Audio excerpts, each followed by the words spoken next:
Hallelujah. फिर एक बार मैं पास्टर भीमराव आपके सामने एक नए वीडियो के साथ में बहुत दिन हो गए मैसेज के लिए, और परमेश्वर के नाम को धन्यवाद देते हैं कि आज परमेश्वर हमें इस बात को सिखाने वाला है कि दुश्मनों के घेरे में परमेश्वर की कैसे महिमा करें, परमेश्वर के सामर्थ को कैसे प्रकट करें। आज हम देखते हैं हमारे भारत देश में जब भी हम सेवा करते हैं तो बहुत सारे हमारे विरोधी लोग उठ के खड़े हो जाते हैं, हमारे विरोध में आ जाते हैं। लेकिन बाइबल बताती है कि अगर हम ये बात जानते हैं कि परमेश्वर हर चीज़ को कराता है, परमेश्वर उसके राज्य को बढ़ाने में सक्षम है, हम परमेश्वर के राज्य पे विश्वास करते हैं, परमेश्वर पे विश्वास करते हैं, तो जो जिम्मेदारी परमेश्वर ने हमें दी है उसकी महिमा करने के लिए वो चीज़ हमको करना जरूरी है। भले हम देखते हैं इस भारत देश में कौन सा भी राज्य क्यों ना हो, कौन सा भी गवर्नमेंट क्यों ना हो, लेकिन बाइबल बताती है कैसे भी गवर्नमेंट क्यों ना हो, सबसे बड़ा गवर्नमेंट वो है परमेश्वर। क्योंकि बाइबल से सारी दुनिया से बड़ा परमेश्वर वो उन लोगों के अंदर रहता है जो उस पर विश्वास करते हैं। आज हम देखने वाले दानियल की किताब में देखने वाले हैं नबूकदनेस्सर राजा का जो गुलामी में लोग थे, गुलामी में जो लोग जी रहे थे, दानियल और उसके दोस्त लोग जो जी रहे थे, उसी समय में दानियल ने राजा के सामने अपने परमेश्वर की महिमा को प्रकट किया कर हम लोग बाइबल में देखते हैं। प्रियो, वो दिन कैसा रहेगा? वो दिन तो गुलामी के दिन थे। वहाँ तो दानियल गुलाम की जिंदगी जी रहा था। उसके देश से उसको पकड़कर लाकर उस देश में गुलामी बना के रखे थे।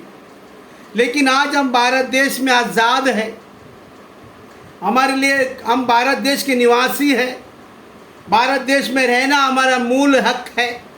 संविधान के हिसाब से भारत देश में हम अपने आप को स्वतंत्र पाते हैं। ऐसे समय में भी हम लोग क्या करते हैं? परमेश्वर की महिमा को प्रकट करने 50 बार सोचते हैं। प्रिय, परमेश्वर की महिमा को प्रकट करने का मतलब क्या है? परमेश्वर के महान सामर्थ को लोग के ऊपर उंडेलना, पवित्र आत्मा का सामर्थ जो हमारे अंदर है उसको उंडेलना, परमेश्वर का प्रेम जो है उनको उंडेलना। यहाँ पर हम लोग देखते हैं दूसरा अध्याय में दानियल की किताब में नबूकदनेस्सर ने एक सपना देखा, सपना देखकर भूल गया। नबूकदनेस्सर जब जाग उठा, वो सपने को देखकर वो बहुत भयभीत हो गया और उसने उसके देश के सारे शास्त्रियों को, सारे पंडितों को, सारे महामंत्रियों को, सभी लोगों को बुलाया और कहा, मैंने एक सपना देखा है, उसका तुम निवारण करो। लेकिन सारे लोगों ने उससे कहा, ये राजा, तू क्या सपना देखा हो मुझे बता, हम लोग उसका निवारण करेंगे।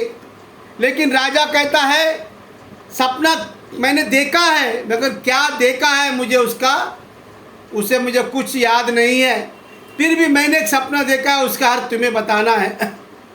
सभी लोगों ने कहा, ये राजा, तू अगर सपनों का अर्थ बताएगा ही नहीं, सपना बताएगा ही नहीं कि तूने क्या देखा, तो हम लोग कैसे अर्थ को बताएंगे तूने क्या सपना देखा?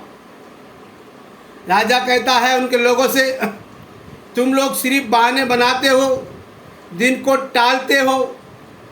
अगर कल तक अगर मेरा सपने का अर्थ और मैंने क्या सपना देखा वो नहीं बताया तो मैं सारे लोगों को बड़ी से बड़ी सज़ा दूंगा। और इस फरमान के साथ में वहाँ का जो महामंत्री है सारे देश में ढिंडोरा फहरा दिया कि राजा ने सपना देखा है, वो सपने का अर्थ बताना है। अगर जो कोई भी सपने का अर्थ को बताएगा उसको महामंत्री का पद मिलेगा। अगर किसी ने भी अगर उसके सपनों का अर्थ नहीं बताया तो उन सारे लोगों को दंडित किया जाएगा। प्रिय, बहुत अजीब बात है, सपना बता रहा नहीं है राजा और बोल रहा है सपनों का अर्थ बताओ। प्रिय बाइबल बताती है, हम दुनिया में देखते हैं एक डॉक्टर के पास अगर हम जाते हैं तो डॉक्टर को बोलते हैं हम लोग क्या ऐसा काशी हुआ, ऐसा हुआ, वैसा हुआ। अगर हम रात में कभी सोते हैं हमारे घर पे, हम सपना देखते हैं, सुबह उठकर बोलते हैं कि हमने ऐसा सपना देखा। लेकिन राजा ने जो सपना देखा वो सपना वो भूल गया और लोगों से कहता है कि वो सपने का अर्थ बताओ, नहीं तो सभी लोगों को मैं बहुत बड़ा दंड दूंगा। जब वो महामंत्री सारे देश में ढिंडोरा पीट कर बोल रहा था, तभी दानियल ने महामंत्री से पूछा क्या हुआ कि तू ये सारा ढिंडोरा पीट रहा है। तो महामंत्री ने दानियल से बोला कि राजा ने एक सपना देखा है, लेकिन सपना वो भूल गया है, लेकिन राजा बोल रहा है सपने का अर्थ बताओ। और सारे देश के शास्त्री पंडित सारे लोग बोल रहे हैं पहले सपने बताओ, तब हम उसका अर्थ बताएंगे।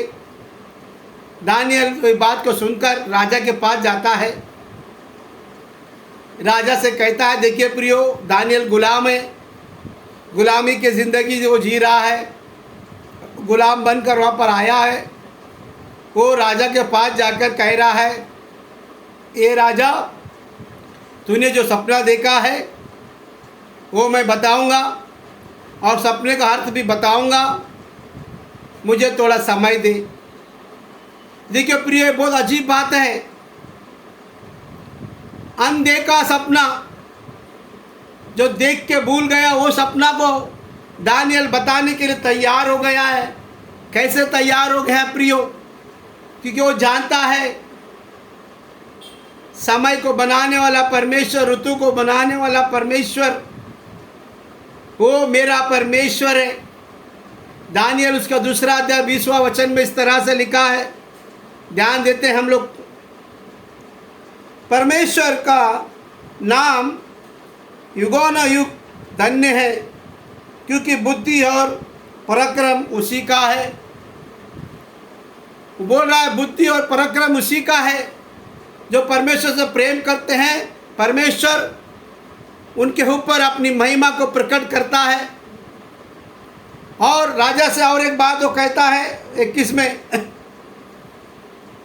समय और ऋतुओं को वही बदलता है, राजाओं का अस्त और उदय भी वही करता है, बुद्धिमानों की बुद्धि और समझने वालों को समझ भी वही देता है। हालेलुया।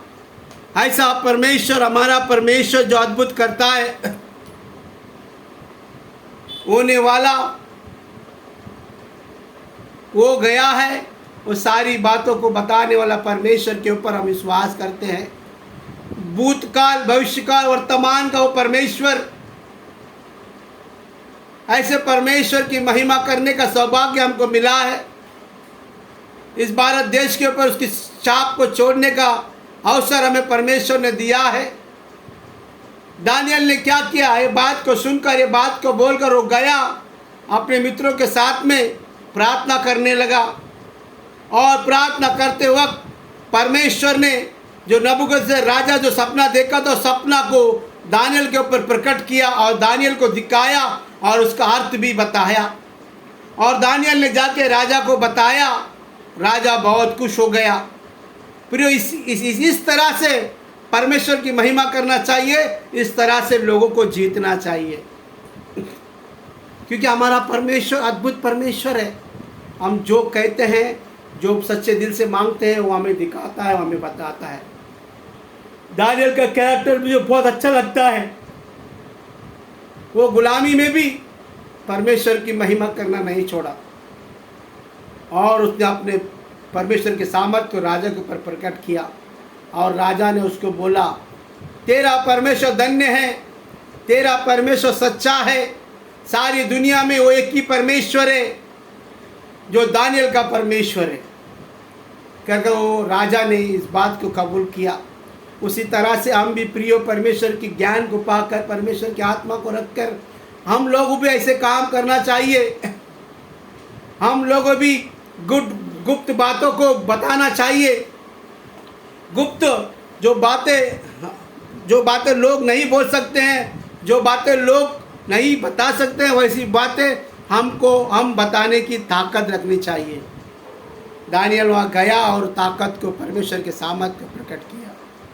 इसीलिए प्रियो, हमें डरने की कोई ज़रूरत नहीं है। परमेश्वर हमारे साथ हैं। हम जहाँ कहीं भी सेवा करेंगे, जहाँ कहीं भी परमेश्वर का वचन बोलेंगे, परमेश्वर का सामर्थ हमारे अंदर काम करेगा। इसलिए परमेश्वर सामर्थ्यवान परमेश्वर है।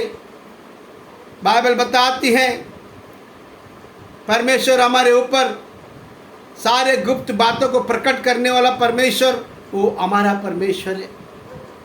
वो जिंदा परमेश्वर है। आजकल युगान एक समान रहने वाला परमेश्वर, वो हमारा परमेश्वर है। ऐसे परमेश्वर पर हम विश्वास कर रहे हैं। इसीलिए कभी भी अपने आप को कमज़ोर मत समझो।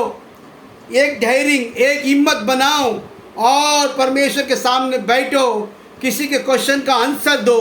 किसी के साथ में थोड़े परमेश्वर के बारे में वार्तालाप करो। परमेश्वर का सामर्थ्य उसके ऊपर प्रकट हो जाए। ऐसे परमेश्वर से सामर्थ्य मांगो ताकि परमेश्वर हमारी प्रार्थना को सुनकर परमेश्वर की महिमा वो कर ले और परमेश्वर का राज्य बढ़ते जाए। हालेलुया। इसलिए आइए हम दुआ करते हैं। प्रभु जी, फिर एक बार हम अपने आप को आपके हाथ में देते हैं। सभी के ऊपर तेरी आत्मा उंडेल और सभी के ऊपर पिता परमेश्वर तेरे गुप्त बातों को प्रकट कर, ताकि प्रभु जी सारे लोग पिता परमेश्वर तुझे जाने। दानियल पिता परमेश्वर गुलामी में रहकर भी पिता नबूकदनेस्सर राजा के सामने आपकी महिमा को प्रकट किया और आपने दानियल के साथ में रहकर उसके राजा को सपनों का अर्थ भी बताया प्रभु जी। इसीलिए पिता परमेश्वर धन्यवाद करते हैं। जैसे तो दानियल का परमेश्वर, वैसे तो हमारा भी परमेश्वर है। हमारी आत्मा के अंदर से तू बातें कर, हमारे हृदय से बातें कर, हमारे पिता परमेश्वर बुद्धि से तू बातें कर और एक सामर्थ की आत्मा जो तेरी ओर से है हम पर प्रकट कर। देखने वाले पे प्रकट कर, सुनने वाले पे प्रकट कर, ताकि प्रभु तेरी महिमा हो जाए। उन्हें दे लॉर्ड प्रभु जी, आपका नाम सदा सर्वदा ऊंचा होते रहे। राज्य किसी का भी हो पृथ्वी पर प्रभु जी, लेकिन आकाश और पृथ्वी का अधिकार तुझे दिया गया है। तो ये जीवित परमेश्वर है। राजाओं को तू ही बनाता है और राजाओं को तू ही नीचे गिराता है। ओ लॉर्ड प्रभु, क्योंकि तू राजाओं का राजा, प्रभुओं का प्रभु और मारा राजा दी राज महाराजा आप है प्रभु जी। लॉर्ड होने दे लॉर्ड प्रभु जी। लॉर्ड हर एक घुटना तेरे सामने टेकने दे, हर एक जुबान अंगीकार करने दे कि यीशु ही परमेश्वर है कर लॉर्ड प्रभु जी। लॉर्ड तेरी आत्मा सबसे बातें करने दे। आप ऐसा करेंगे, धन्यवाद करते हैं। आदर महिमा गौरव आप ही को देते हैं। हमारे ऊपर भी तेरी आत्मा प्रकट होने दे लॉर्ड। आज का समय को दिया, धन्यवाद करते हैं। वचन बोलने का मौका दिया, धन्यवाद करते हैं। सुनने वाले सभी को तो आशीष कर, अनुग्रह कर, उनके परिवार में शांति अमन कायम रहने दे। आप ऐसा करेंगे, धन्यवाद करते हैं। आदर महिमा गौरव आप ही को देते हुए ये सारी प्रार्थना हमारे उद्धारकर्ता प्रभु यीशु मसीह के नाम से मांगते हैं लॉर्ड, आमीन।